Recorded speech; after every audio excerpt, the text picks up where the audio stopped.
बिस्मिल्लाहिर्रहमानिर्रहीम। अस्सलाम वालेकुम। Hello everyone. उम्मीद करता हूँ आप सब खैरियत से होंगे। आज जो हमारा नावल है that's about burned shadows by Kamila Shamsie. Kamila Shamsie ये एक पाकिस्तानी राइटर है, पाकिस्तानी नावलिस्ट है जो यूके में रहती है। और बर्न्ड शैडोज़ इसको लिखा गया था 2009 में। सो इस वीडियो में हम डिस्कस करेंगे की फैक्ट्स, सेटिंग, कैरेक्टर समरी और इसका थीम। सो टाइम वेस्ट किए बगैर लेट्स गेट स्टार्टेड।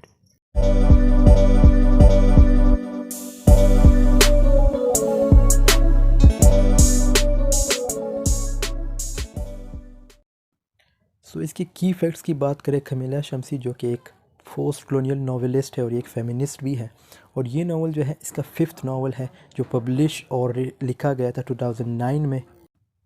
और इस नावल में जो है हिस्टोरिकल इवेंट्स डिस्कस किए गए, जैसे जापान में जो अटैक हुआ था और साथ में 2001 9/11 और 1947 के पार्टीशन के बारे में डिस्कशन हुई है इस नावल में। और इस नावल में जो है इसकी जो है 4 सेक्शंस हैं। प्रेजेंट टेंस में लिखा गया है, 3rd पर्सन ओमनिशेंट नरेशन है। And it won the 2010 Anisfield Wolf book award for fiction and it was nominated for the 2009 Orange Prize for fiction. So इसके कुछ शॉर्ट से की फैक्ट्स थे।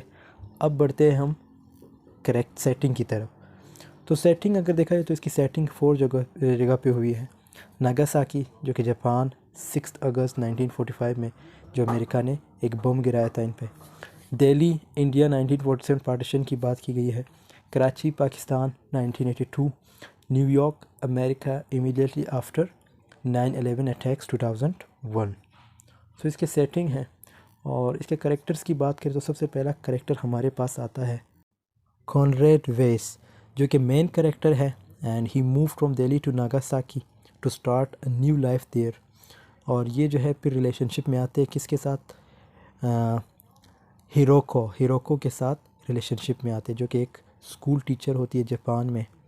और फिर इसकी डेथ होती है एक ब्लास्ट में। ब्लास्ट वही जो एटम बम जब गिराया जाता है नागासाकी पे, तो उसमें इसकी डेथ हो जाती है। और ये एक जर्मन मैन होते हैं who works as a translator in Japan. ये एक जर्मन मैन है जो जापान में जो है एज अ ट्रांसलेटर के तौर पे काम करते हैं। फिर उसके बाद हमारे पास दूसरा करेक्टर है हिरोको टनाका, जो कि जापानीज स्कूल टीचर है और वेरी पॉलिटिकल माइंडेड है।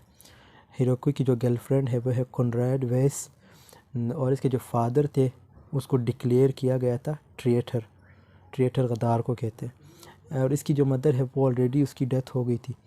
और ये जो है फॉल होती है फिर PTSD, ये एक डिजीज़ है। और PTSD का मतलब है पोस्ट ट्रॉमेटिक स्ट्रेस डिसऑर्डर। ये जब वो अटैक हुआ था तो उसकी वजह से ये स्ट्रेस में चली गई। हिरोको जो है नेचुरली गिफ्टेड है, इसको बहुत ज़्यादा लैंग्वेजेस आते हैं, डिफरेंट लैंग्वेजेस बोल लेती है। और ये हिरोको जो है चारों सेक्शंस में, जो इसके 4 सेक्शंस हैं इस नावल के, उनमें अपेयर होती है। फिर उसके बाद हमारे पास करेक्टर आता है वो है एल्स जो है कोनार्ड्स की सिस्टर है और ये दिल्ली में रहती है बिफोर पार्टीशन। फिर Jacob Burton husband of else. और उसके बाद Harry Burton son of Jacob Burton and else. फिर उसके बाद करेक्टर आता है किम जो है हैरी बर्टन्स की डॉटर है। उसके बाद करेक्टर है सजाद अशरफ जो है जैकब बर्टन्स के लीगल असिस्टेंट होते हैं। और ये जो है फिर हिरोको से जो है इसकी शादी हो जाती है। ये एक नेटिव इंडियन होते हैं और जो प्रपोज़ करते हैं किसको, हिरोको की ऑलरेडी एक शादी हुई होती है, लेकिन जब उसके हस्बैंड की डेथ होती है ब्लास्ट में, तो उसके बाद सजाद अशरफ जो है इसे प्रपोज़ करता है। फिर उसके बाद रज़ा जो है son of Sajjad Ashraf and Hiroko Ashraf, ये एंजाइटी का शिकार होते हैं ड्यूरिंग लॉ टेस्ट। फिर उसके बाद करेक्टर आता है अब्दुल्ला, जो कि एक अफ़गानी फ्रेंड होता है किसके, रज़ा के अफ़गानी फ्रेंड होते हैं, जो इसको परस्यूट करते हैं, जो इसे मना लेते हैं ट्रेनिंग कैंप के लिए in Afghanistan to fight against the Soviets means USSR। और उसके बाद हमारे पास करेक्टर है जेम्स बर्टन जो है ब्रदर इन लॉ है किसके, कॉनराड के Weiss. And he gifted the Nagasaki house to Konrad to get him out of the Burton house, ताकि उसे उस घर से निकाल सके। जेम्स बर्टन जो है, और वो घर किधर होता है, दिल्ली में। That home is present in Delhi. फिर उसके बाद हमारे पास करेक्टर आता है वो है जॉर्ज। जॉर्ज जो है अंकल है किसके, कॉनरेड वेस के, and he had recently passed away in his house in Japan, and he is eccentric and was living alone. Eccentric का मतलब है वो बंदा, अ पर्सन और their behaviour unconventional and slightly strange, जिसका बिहेवियर जो है मीन्स स्लाइटली चेंज होता है, स्ट्रेंज होता है, तो उसको है हम क्या कहते हैं, एसेंट्रिक। फिर इसके बाद हमारे पास करेक्टर आता है वो है, जो लास्ट करेक्टर है वो है योशी वाटनबो। वाटनबो जो है, योशी जो है ये एक जापानीज़ है, एंड क्लोज़ फ्रेंड किसके हैं, कॉनरेड के, एंड हिरोको, इन दोनों के क्लोज़ फ्रेंड होते हैं। And he is a helpful friend, जो कि हेल्पफुल फ्रेंड होते हैं हिरोको और कॉनरेड के, जो कि इन्फॉर्म करते हैं जेम्स बर्टन को on the status of their house in Japan. So ये इस कैरेक्टर्स को आपको असल में तब पता चलेगा जब मैं इसकी समरी को डिस्कस करूँगा, तो इन कैरेक्टर्स के जो है नोट्स बना ले ताकि आपको समरी समझने में आसानी लगे। तो अब बढ़ते हैं इसके समरी की तरफ। तो समरी जो है, जैसे मैंने बताया था, इस नॉवल को जो है डिवाइड किया गया है 4 सेक्शंस में। तो वन बाय वन इसके सेक्शंस देखते हैं कि पहले एक सेक्शन में क्या हुआ था, दूसरे में, तीसरे और चौथे में। तो पहले सेक्शन जो है, देखो ये कहानी जो है स्टार्ट होती है प्रोलॉग से। प्रोलॉग का क्या मतलब है, an introduction to the story. तो ये कहानी स्टार्ट होती है प्रोलॉग से, जिसके अंदर एक आदमी को नंगा किया होता है और उसको बांधा हुआ है। कहाँ पे, he is in the prison, jail में, जेल के अंदर होता है, और वो सोच रहा होता है कि मैं यहाँ कैसे आया, किस लिए आया और किसने मुझे लाया है। तो ये उसकी थिंकिंग होती है उस बंदे की। अब फर्स्ट सेक्शन में क्या होता है, first section starts from Nagasaki Japan from 6 अगस्त 1945। इस दिन क्या हुआ था, और इस दिन अमेरिका ने जापान के शहर नागासाकी के ऊपर बॉम्ब गिराया था, एटम बॉम्ब गिराया था। और कॉनरेड वेस, जब जो करेक्टर्स में डिस्कस मैंने किया था कॉनरेड वेस को, वो एक जर्मन मैन है जो जापान में ट्रांसलेटर, एज अ ट्रांसलेटर काम करता है। तो उसे एक जापानी स्कूल टीचर पसंद आ जाती है। उस जो जापानी स्कूल टीचर कौन थी, कॉनरेड। कॉनरेड को जो पसंद आती है वो जापानी टीचर जो है हिरोको है। हिरोको जो है जापानी टीचर है। अब कॉनरेड जो है एक्चुअली दिल्ली से जो है जापान गया होता है अपनी प्रॉपर्टी को ऑक्युपाई करने के लिए। उसका जो ब्रदर इनला है वो कहता है कि वहाँ पर हमारी कुछ प्रॉपर्टीज़ है, तो उसको ऑक्युपाई करने के लिए वहाँ जाना, वहाँ वो चला जाता है। तो but he has a problem of language, लेकिन इसको लैंग्वेज की प्रॉब्लम होती है। किसको लैंग्वेज की प्रॉब्लम होती है, कॉनरेड को लैंग्वेज की प्रॉब्लम होती है। तो ये एक ट्रांसलेटर से रब्ता करता है। वो कौन होती है, जापानी स्कूल टीचर हिरोको टनाका। तो इन दोनों की अटैचमेंट हो जाती है। तो कॉनरेड जो है प्रपोज़ करता है हिरोको टनाका को, तो वो एक्सेप्ट कर लेती है। तो जब सुबह उठते हैं, कॉनरेड कहता है मुझे दोस्त के साथ काम पे जाना है, मीन्स उसे एक काम है, मुझे उससे मिलना है, मुझे जाना है। जब वो नीचे जाता है, हिरोको जो है उसे विंडो से देखती है, बट अचानक से सायरन बजता है, मीन्स अटैक होता है। तो कहा जाता है कि सभी अपने अपने पनाहगाह में छुपे रहे। जब सायरन बजता है तो सबको यही कहा जाता है कि अपनी अपनी पनाहगाह में छुपे रहे। तो कॉनरेड आखिर में बम गिरने की वजह से मारा जाता है। हिरोको जो है इंजर्ड हो जाती है और उसे एक डिजीज़ भी हो जाती है, जैसे मैंने बताया था वो डिजीज़ PTSD, जो कि एक डिसऑर्डर, डिप्रेशन का वो होती है, एक डिजीज़ होती है। PTSD का मतलब है पोस्ट ट्रॉमेटिक स्ट्रेस डिसऑर्डर, जो कि एक डिजीज़ है, उसकी वजह से इसे हो जाती है। और साथ में लाइफ टाइम के लिए उसके जिस्म पर ख़राश ही रहते हैं। किसके जिस्म पर, हिरोको टनाका के जिस्म पर ख़राश ही रहते हैं। अब क्या होता है, हिरोको डिसाइड करती है कॉनरेड के एक सिस्टर से मिलने के लिए, जिसका उसकी सिस्टर कौन है, एल्स। एल्स जो है जो कॉनरेड वेस है उसकी सिस्टर है। तो हिरोको उससे मिलने के लिए दिल्ली चली जाती है और वहाँ पे जाके उससे मिलती है। अब दूसरा सेक्शन स्टार्ट होता है। Second section starts from Delhi British India 1947। अब 2 साल गुज़र चुके हैं नागासाकी पर जो एटम बम को गिरे हुए, और ये अब 1947 का टाइम है। पार्टीशन मींस नहीं हुई अभी तक। हिरोको टनाका जो है विज़िट करती है एल्स की, जो कि कोनार्ड की सिस्टर है, लेकिन उसका जो ब्रिटिश हस्बैंड है जैकब बर्टन, वो जो है खुश नहीं है हिरोको टनाका को, जो हिरोको टनाका है उनके आने से। बट एल्स जो है उसको वार्म वेलकम करती है, तो हिरोको टनाका वहाँ रहने लगती है। अब सीन कुछ यूँ है कि जो जैकब है, जैकब का एक लीगल असिस्टेंट होता है, मीन्स जो जैकब है वो एक लीगल असिस्टेंट होता है जिसका नाम होता है सजाद अशरफ। अब सजाद अशरफ जो है कौन होता है, वो एक लीगल असिस्टेंट होता है किसका, जैकब का एक लीगल असिस्टेंट होता है जिसका नाम सजाद अशरफ थे।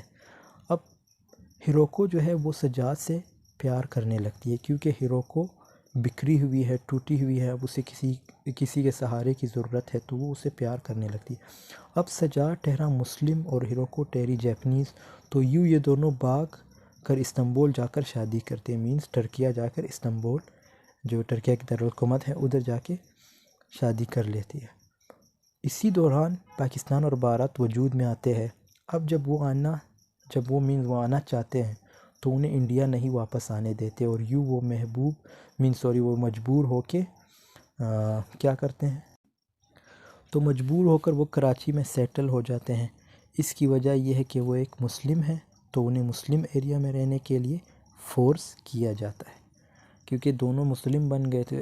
सजाद अशरफ तो ऑलरेडी मुस्लिम था, बट हिरोको टनाका जो कि एक फ़ीमेल टीचर थी जापान में, तो वो जो थी नॉन मुस्लिम थी, वो भी फिर मुस्लिम बन गई। तो इन दोनों को फ़ोर्स किया जाता है कि वो कराची में ही रहे मुस्लिम्स के साथ। अब थर्ड सेक्शन स्टार्ट होता है। Third section starts from Karachi Pakistan 1982। और अब हिरोको टनाका को 35 साल हो गए सजाद अशरफ से शादी किए हुए। अब सजाद अशरफ ने अपनी वकालत छोड़ दी और एक सोप नहीं होता फैक्ट्री के अंदर जॉब करना स्टार्ट किया, और इनका एक 16 साल का बेटा है जिसका नाम रज़ा जो है पढ़ाई में तो अच्छा है, but he has stress issues. एक टेस्ट है नेशनल टेस्ट जो वो पास नहीं कर पा रहा। वो नेशनल टेस्ट कौन सा, लॉ का टेस्ट होता है, जो वो पास नहीं कर पा रहा, और इसका एक अफ़गानी दोस्त बन जाता है जिसका नाम अब्दुल्ला होता है, जो उसे अफ़गान ट्रेनिंग कैंप पर जाने के लिए मजबूर करता है। उस टाइम जो है मींस रशिया अफ़गानिस्तान में वॉर लड़ रहा होता है। अब रज़ा उसका जो ऑफ़र होता है वो एक्सेप्ट करता है और चला जाता है उसके साथ, अब्दुल्ला के साथ। अब नेक्स्ट क्या होता है, कैंप के जो लीडर होता है वो रज़ा के एफिलिएशन से बहुत ज़्यादा मशकूक हो जाता है कि जो हैरी बर्टन है, जो अमेरिकन हैरी बर्टन जो बेटा है जैकब एंड एल्स का। हैरी बर्टन कौन था, किसका बेटा है, जैकब और एल्स का। वो अक्सर रज़ा के घर विज़िट करने के लिए जाता होता है। वो ख़ुद अमेरिकन बन चुका होता है। अब हैरी बर्टन तो अफ़गानी के घर किसी अमेरिकन का जाना शक से कम तो नहीं हो सकता। अब सीन कुछ यूँ है कि सजाद अशरफ तलाश करता है किसको, फ़िश मार्केट में अपने बेटे को। इसका बेटा कौन है, रज़ा को। और एक आदमी शक में मुबतला हो जाता है कि जो means Sajjad Ashraf has relation with American, तो वो सजाद अशरफ को वहीं पे मार देता है। फिर रज़ा को कैंप वाले छोड़ देते हैं और वो घर आ जाता है। मतलब इसके जो फादर हैं, जो सजाद अशरफ, उसकी डेथ हो जाती है फ़िश मार्केट में, क्योंकि एक बंदा उस पर शक करने लगता है कि ये एक अमेरिकन है, मींस इसके रिलेशन जो है अमेरिकन से हैं, तो वो उसको उसी फ़िश मार्केट में मार देता है। अब जो है सीन शिफ्ट होता है fourth section means New York US 2001। इसमें क्या होता है, इस सेक्शन में जो हिरोको टनाका बूढ़ी हो चुकी है और एल्स के साथ रहना शुरू कर देती है। अमेरिका न्यूयॉर्क के अंदर एल्स और हिरोको को अक्सर विज़िट करती है, मीन्स जो एल्फ जो है हिरोको को अक्सर विज़िट करती है। अब हैरी बर्टन की बेटी किम मतलब वो अक्सर विज़िट करने के लिए आती है इनके पास। अब हैरी और रज़ा जो है वर्कर्स बन चुके हैं और अफ़गानिस्तान में काम कर रहे हैं। रज़ा साथ साथ अब्दुल्ला को भी ढूंढने की कोशिश कर रहा है। बिकॉज़ रज़ा क्यों अब्दुल्ला को ढूंढने की कोशिश कर रहे हैं, क्योंकि वो दोनों जो है बचपन के दोस्त हैं। अब्दुल्ला जो है अफ़गानी है, रज़ा जो है पाकिस्तानी है। सो इन दोनों की अच्छी फ्रेंडशिप थी। तो वो जो है जो कैंप है उसमें खो गया था अब्दुल्ला, लेकिन रज़ा को तो छोड़ दिया था। तो रज़ा जो है साथ में अपने चाइल्डहुड के फ्रेंड अब्दुल्ला को भी तलाश करने की कोशिश कर रहा है। और यूँ पता चल जाता है कि अब्दुल्ला तो न्यूयॉर्क में है और एज अ कैब ड्राइवर काम करता है। तो रज़ा अफ़गानिस्तान से अपनी माँ हिरोको को कॉल मिलाता है और कहता है कि अब्दुल्ला को स्मगल किया जाए। मीन्स उसको जो है स्मगल किया जाए किस साइड से, कैनेडियन बॉर्डर साइड से। पर ये क्या होता है, अब स्मगल करने की वजह ये था कि अब्दुल्ला अपनी फैमिली से मिल सके अफ़गानिस्तान में। और उसी दौरान हैरी को कत्ल किया जाता है अफ़गान फोर्सेस। और यूँ रज़ा की जान भी ख़तरे में है, उसे भी अफ़गानिस्तान से भागना पड़ेगा। अब न्यूयॉर्क के अंदर किम जो कि हैरी बर्टन्स की डॉटर जो है वो ये कहती है कि हीरो को अब आप ऐसा ना करें, मैं जो हूँ अब्दुल्ला को स्मगल करवाती हूँ कैनेडियन बॉर्डर साइड्स पे। और दोस्तों लास्ट में क्या होता है, रज़ा अफ़गानिस्तान से आता है मॉन्ट्रियल मीन्स जो कनाडा की एक कैनेडियन सिटी है, ये कनाडा की एक सिटी है, जहाँ पे उसकी मुलाकात अब्दुल्ला से होती है एक रेस्टोरेंट में, जैसे वहाँ पर किम ने ड्रॉप किया होता है। किम कौन है? किम जो है हैरी बर्टन्स की डॉटर है, ये याद रखिए। और किम अचानक से शक में मुबतला हो जाती है अब्दुल्ला के इस्लामिक फ़ेथ के बारे में और पुलिस को फ़ोन करती है। जब पुलिस आती है और मीन्स रेस्टोरेंट में इंटर होती है तो बट मिस्टेकनली रज़ा को अरेस्ट कर लेते हैं। अब किम ने जो है पुलिस बुलाया था किसके लिए? अब्दुल्ला के लिए। क्यों? क्योंकि अब्दुल्ला का जो था एक जो हुलिया था वो इस्लामिक था। तो किम जो है ये समझती है means he is a terrorist. So police जो है किसको गिरफ़्तार कर लेती है? रज़ा को।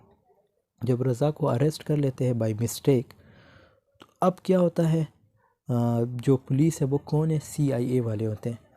अब जब किम वापस जाती है means Hiroko's apartment in New York city, जब हिरोको की अपार्टमेंट जाती है किम, तो हिरोको जो है बहुत ज़्यादा गुस्से होती है अपने बेटे की गिरफ़्तारी की वजह से, because it is simply out of misguided race profiling. तो ये स्टोरी यहाँ पे ही एंड हो जाती है। आई होप आपको इसकी समरी समझ आई होगी। बहुत ही इंटरेस्टिंग नावल था। अब आपको पता चल गया होगा, जैसे मैंने बताया था ये कहानी स्टार्ट होती है प्रोलॉग से। और मैंने ये भी बताया था कि एक बंदा होता है जो जेल में होता है, जो उसको ख़ुद पता नहीं होता कि मैं क्यों आया हूँ, किस लिए आया हूँ। वो एक्चुअली में जो है होता कौन है? वो रज़ा होता है। रज़ा कैसे? क्योंकि जब किम पुलिस को बुलाती है गिरफ़्तार करने के लिए, किसको? अब्दुल्ला को गिरफ़्तार करवाने के लिए, लेकिन पुलिस किसे गिरफ़्तार कर लेती है? रज़ा को।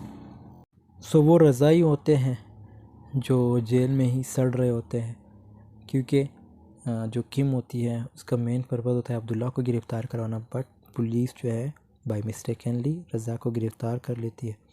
और किम जो है बहुत ज़्यादा रिक्वेस्ट भी करती है CIA की जो पुलिस होती है उनसे कि रज़ा जो है एक्चुअल में क्रिमिनल तो दोनों नहीं होते, बट किम जो है उसकी ये जो मतलब पुलिस को ये कहती कि रज़ा जो है क्रिमिनल नहीं है, बट फिर भी रज़ा को ही पुलिस उसकी जो पुलिस वाले थे वो किम की कोई बात नहीं मानते और रज़ा को ही अपने साथ ले जाते हैं।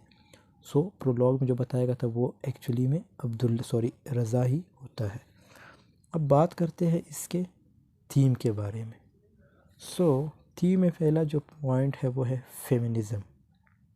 फेमिनिज़म। जैसे मैंने बताया था ये जो कैमिला शम्सी है ये एक्चुअली जो है फेमिनिस्ट भी है।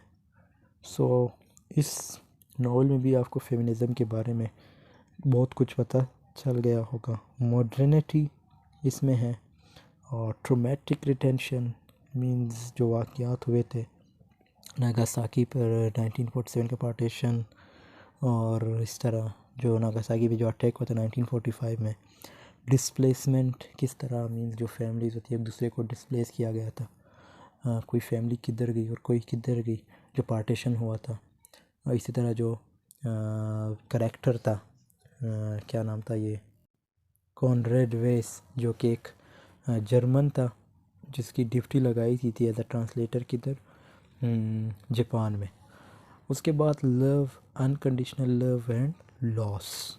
इसमें भी जैसे जो कॉनरेड वेस है उसकी जब स्टार्ट में किसके साथ शादी होती है, जो है हिरोको टनाका के साथ। हिरोको टनाका जो है मींस फिर उसके बाद जो कॉनरेड है उसकी जो है डेथ हो जाती है ब्लास्ट में। तो ये भी एक लव था, लव का भी एक थीम मिलता है हमें, अनकंडीशनल लव था। और लॉस, फिर लास्ट में उसका लॉस भी हो जाता है। फिर उसके बाद फ्रेंडशिप वर्सेस फैमिली, ये भी एक थीम है इसमें। फिर उसके बाद कॉस्मोपोलिटनिज़म। तो इसका क्या मतलब है कॉस्मोपोलिटनिज़म? इसका मतलब